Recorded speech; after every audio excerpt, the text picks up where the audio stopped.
a la Argentina y no arrancar solo de Argentina sin tener en cuenta el contexto internacional.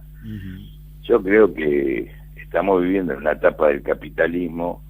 La primera etapa fue la generación del capital muy fuerte en Inglaterra, con industrias, con el desarrollo de los textiles, bueno, y esa depredación que se hizo en todo el mundo desde un capitalismo industrial y del otro, que generó una clase trabajadora. Hoy vemos que ese enfrentamiento, que antes estaba entre la formación de los Estados-nación, hoy es a escala mundial. Vos podías creer que iba a pasar lo que está pasando con Venezuela, que medio mundo vota y se gana por uno o dos países para la no intervención militar en Venezuela. Y lo mismo pasa cuando se discute el Brexit en Inglaterra, y además, o cuando se discute la independencia de Cataluña. ¿Qué se le aplica?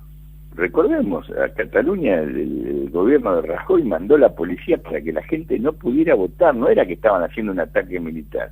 Y después la justicia jugó a favor de Rajoy y los candidatos tuvieron que exiliarse en Bélgica, en otro lugar. Digo, hay un modelo a nivel internacional que a veces no se tiene en cuenta cuando se dice el 1% de la población del mundo concentra la riqueza del 80% restante. Eso es poder, y eso es forma de gobierno, y eso es la muerte de las democracias. Y la muerte de las democracias es concentración en pocas manos, gobiernos manejados por empresarios y que cooptan el poder judicial por vía de cooptación ideológica, si se quiere, pero también económica. Se los compra y se les habilita que pasen estas cosas como pasa con Stornelli, que todos sabíamos. A ver, Stornelli pasó de voltear el plan de Arlanian en la provincia de Buenos Aires a dirigir Boca con Macri para habilitar a los Barra Brava. Ese es Stornelli, un mamarracho, siempre fue un mamarracho, pero bueno, constituido desde el año 2015 como el fiscal, uno de los fiscales de la República. Y esto es una barbaridad. Y después ellos mismos van generando este tipo de situaciones y voy enganchando una cosa con otra y uno parece como para volverse loco. Stornelli también aparece con Gerardo Morales, el emperador de Jujuy, viendo a ver si se hacía cargo de esta atrocidad de hacer parir a una niña de 12 años que fue violada. Es eso, todo eso tiene que ver que ninguna de esas cosas nos gustan con esta concentración económica y de haberle dado la mano el gobierno a un empresario. Y bien decís vos, con un fraude que puede ser simbólico por las mentiras que se construyeron en el final de la campaña, en aquel debate con Scioli, pero hay una construcción a escala internacional que hace eso. Y va generando reacciones que todavía no sabemos en qué van a terminar, como Francia, con los casacas amarillas, con los chalecos amarillos, y con reacciones que mucha gente daba por sentado, ingenuamente, nosotros también. Bueno, se puede ganar elecciones, esto se debate democráticamente, hay un poder judicial que, como vos decís, nos ordena cuando hay un desfasaje. No. Esto, desde el poder que ellos tienen, se terminó. Ellos consideran que eso no va más. Son empresarios. Esto es así. Entonces, ¿cómo van a manejar un país? A favor de, si son financieros, como pasa con Macri, a favor de la fuga de capitales. ¿Quién hace el negocio con esa fuga de capitales y endeudando el país? Van a jugar a favor de voltear la jubilación porque sobra gente en ese país y en ese mundo que ellos tienen. Y no es solo en la Argentina, en todos lados están haciendo lo mismo. Y lo mismo, si hay despidos y hay menos empresas, no importa, sobra gente. Bueno, uno de los argumentos de esta derecha tan pobre filosóficamente, digamos, porque pensar nunca es malo, y uno puede tener un concepto derechoso de la filosofía o de la política, pero ahora el argumento que están usando es 20 millones de argentinos viven del Estado. Entonces uno se imagina una cola de negros sin dientes cobrando planes, cuando en realidad ahí están las jubilaciones, las pensiones, los diputados, los senadores, los gobernadores, los intendentes, los concejales. Y claro, sí, hay 20 millones viviendo del Estado, pero hay toda una organización y algunos de todos esos son planes sociales o asignación universal, etcétera, etcétera, que en su momento sirvieron para hacer,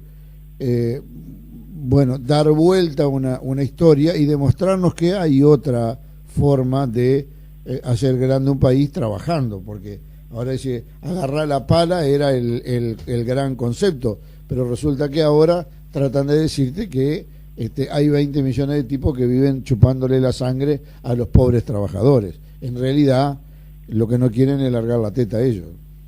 Claro, pero además porque esa teta cambió de mano y cambió de formato. A ver, ese capitalismo que yo describiría al principio generaba una clase trabajadora, ¿sí?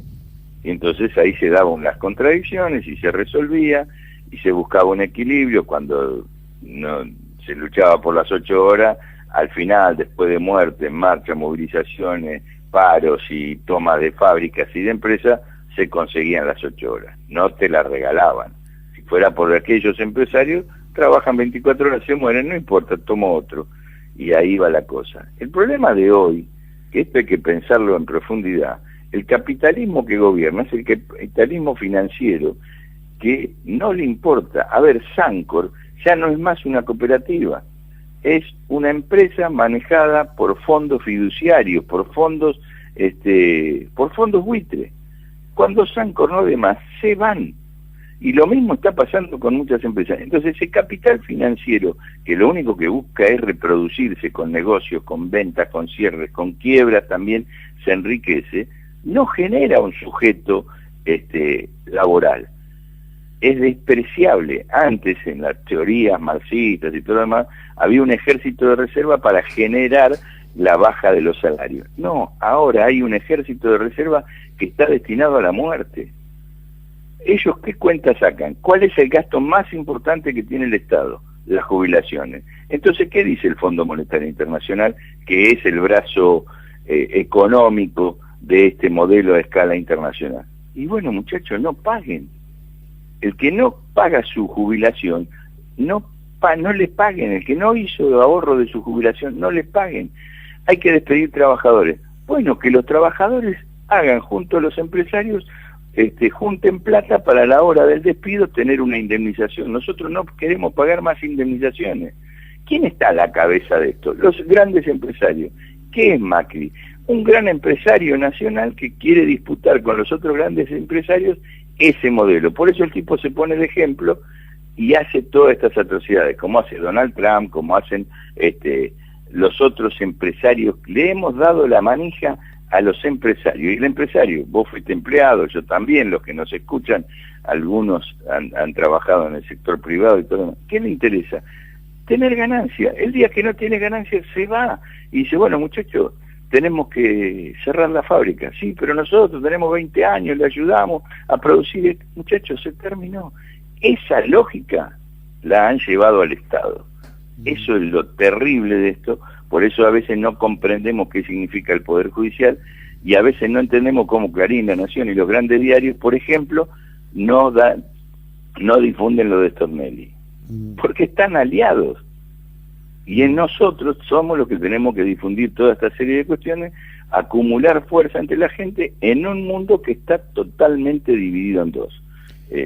Ya no es comunismo y capitalismo, es los trabajadores, los desocupados, los jubilados, que no tienen una ideología unificadora. Acá en la Argentina es el peronismo, pero a escala internacional no la tiene, peleando contra el capital concentrado, contra los Rothschild, contra los grandes empresarios.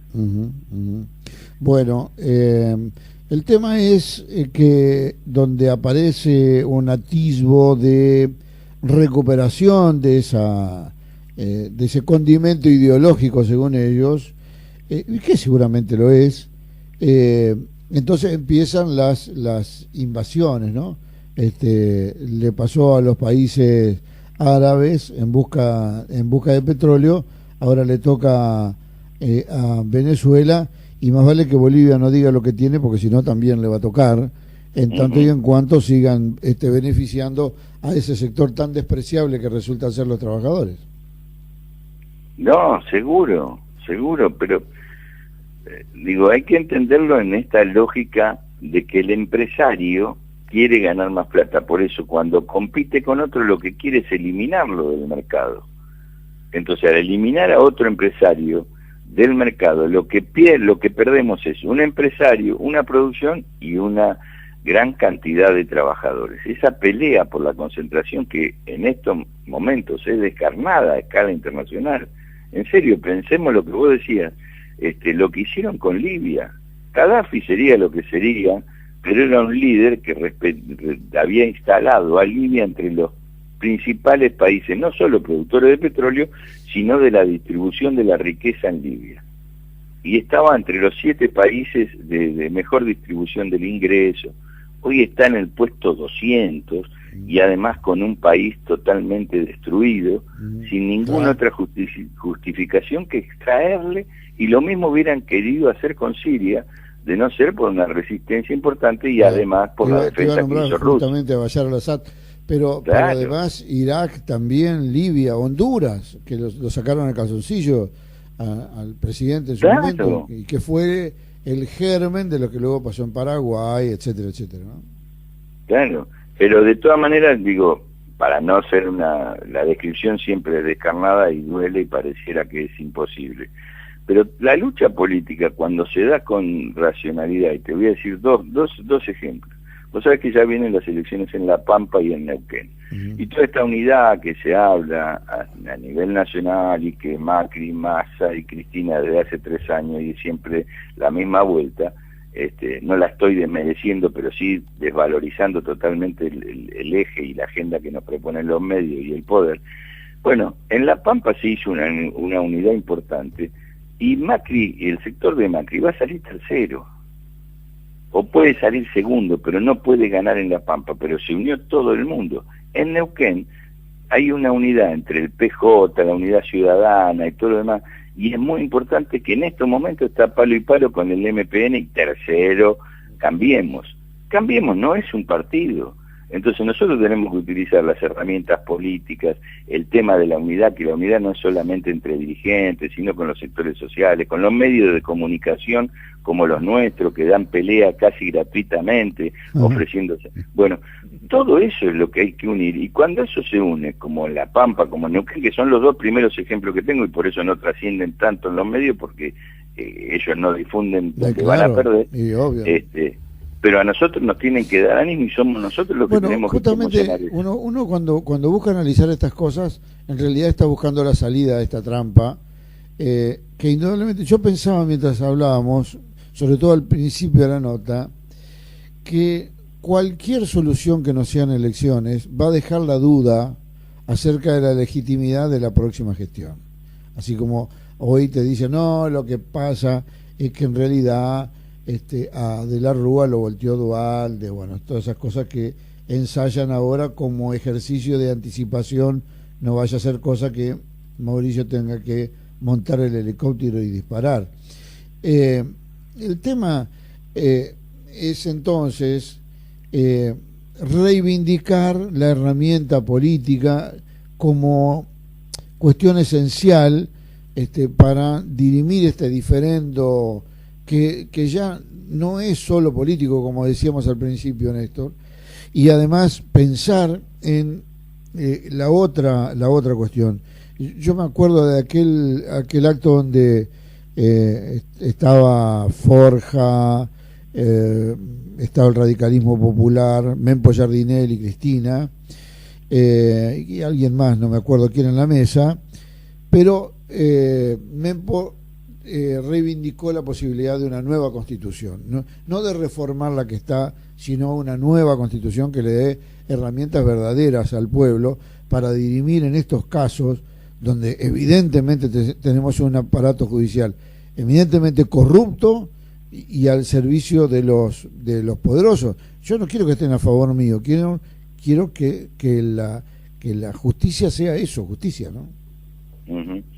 No, yo coincido con lo que decía Mempo, inclusive el año pasado he participado de reuniones con Mempo y otros referentes importantes del Poder Judicial Popular o de los que piensan, y yo coincido totalmente con eso de que hay que construir una nueva Constitución, pero hay que construir también, como se hizo con la Ley de Servicios de Comunicación Audiovisual, una toma de conciencia en el pueblo y en los actores sociales para que eso sea posible. Claro. No se puede hacer una nueva Constitución solamente con jueces, abogados, se tiene que hacer con una toma de conciencia a nivel popular importante, o por lo menos a nivel de los actores que están involucrados, y en el tema del Poder Judicial no es solo el juez y el abogado, sino todos los sectores, los sindicatos, los trabajadores, todos los sectores tendrían que unirse para pensar un modelo de una nueva Constitución.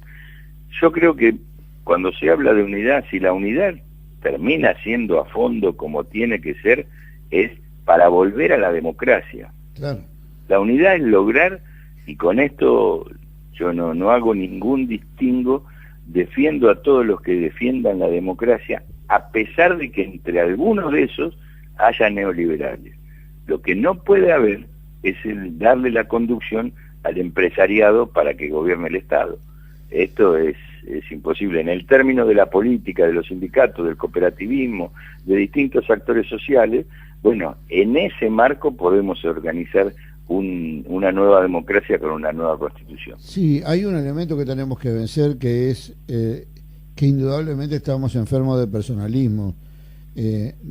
Acá parece no dirimirse entre ideas sino entre personas, y es lo que nos ha enfermado sucesivamente, ¿no? Porque hemos puesto las ideologías por debajo de las personas. Obviamente que se personaliza, porque cuando hay un líder, no es una casualidad la palabra kirchnerismo, porque está hablando de quien lidera un espacio de pensamiento que se presume distinto al anterior, ya sea sumatoria o división, ¿verdad? Lo cierto es que veo, fíjate vos, ayer se reúne el socialismo santafesino con Labaña, bueno, andan en busca de Stolbizer, no sé para qué, va a tener una mujer, pobre Margarita, ¿no? Ya no sos mi Margarita. Bueno, pero ¿para qué? Para ponerle límite a Massa y Urtubey pidiéndole un baño de humildad. Pero insisto con que eso me parece otra expresión del personalismo que se disfraza de una mayoría ideológica, pero que en verdad no deja de ser un espacio de toma de posición de poder para vencer nombres, no ideas. Sí, yo cuando te escuchaba pensaba en lo que hizo Perón, un Perón que en el 73, ¿no? 72, 73, era el Salvador. Claro. Todo el mundo, hasta los milicos decían, traigámoslo a Perón porque si no este país es un quilombo, bueno. ¿Y Perón qué hizo?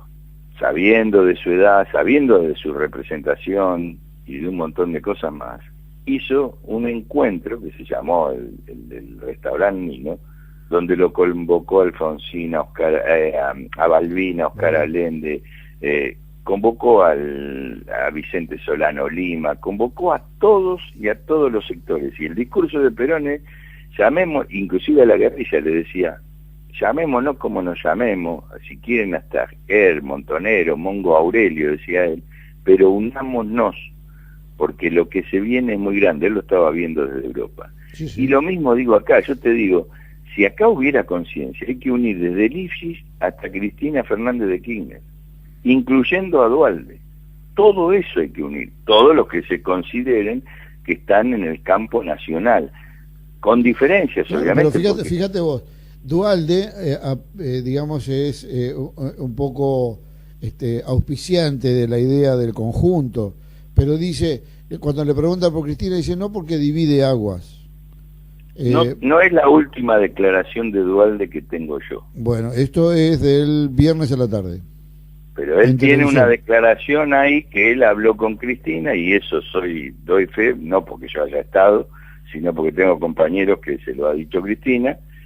Cristina fue la primera que movió a conversar con Duhalde. La primera que dio el paso de conversar con Duhalde, porque Duhalde tenía que hacer una operación y estaba sorprendido Duhalde. Entonces, ¿por qué digo Duhalde? No porque sea dualdista, pero... No, además, bueno, es un hombre que tuvo 2 veces la República. No, pero además hombros, el tipo supo hacer unidades en determinados momentos, sentarse con la iglesia, sentarse con todos los sectores. Después, como decía Néstor Kirchner, cuando lo peor que dijo de Duhalde es que es más conservador que yo, dijo Néstor Kirchner. Nunca dijo que era un narcotraficante, y es cierto, es más conservador. Ahora, él lo apoyó a Macri también, por esa bronca y ese odio contra Cristina, que lo acusaron de ser el padrino y de todo lo demás. Bueno, esas guerras que para mí son menores. Cristina en su lanzamiento en el microestadio de Newell en Rosario estuvo gruesa contra Duhalde, dijo... No, y yo lo viví en el Teatro Argentino. Cuando lanza su candidatura Cristina del Teatro Argentino, ponen hasta la música del padrino. Digamos que eso está bien cuando un país funciona y vos podés joder. Hoy no podemos joder porque lo que está en juego es la democracia. Sí, está en juego un modelo, un sistema en el cual después podamos dirimir entre Duhalde, Cristina, que Duhalde no se va a presentar, está más allá del bien y del mal, pero yo creo que eso ordenaría mucho, y yo no veo con malos ojos ese diálogo entre Cristina y Duhalde, porque hay muchos pelotudos abajo de Duhalde que si Duhalde llega a decir algo, lo van a escuchar con más, se van a convencer de que jugar para Macri no sirve absolutamente para nada. Y en todo caso que se pasen directamente a Macri si son tan capitalistas, neoliberales, proempresariado y Fondo Monetario Internacional, y peleen con... Claro, pero que sean originales, no copias, ¿no? Porque... No, pero por eso, ahí yo creo que todavía hay una discusión. Lástima que los tiempos se van terminando, como creo que se va terminando nuestra nota, por lo que estoy viendo en el reloj. Al cuento, usted es periodista de radio, Néstor, muchas gracias por tu aporte de pensamiento de siempre, no solo a través de la radio, le quiero contar a la audiencia que nos hace llegar sus editoriales. ¿Cómo se llama el programa de los domingos? Conjura Rebelde. Conjura Rebelde, sí señor. Alguna vez he tenido el honor de haber sido designado corresponsal de ese honorable espacio de pensamiento. Claro, ¿te acordás cuando salíamos todos los días? Claro. Salíamos con todas las provincias, porque si hay algo que hay que ayudar a unir es al país con lo federal, con cada una de las provincias, que no nos enteremos 5 minutos antes de lo que está pasando en las provincias. Amigo, le dejo un gran abrazo, un gran abrazo. Muchas gracias. Muchísimas gracias a vos por llamar. Chao. Néstor Picone, hombre que nos ayuda a pensar habitualmente, no solo, insisto, desde los espacios en que lo convocamos,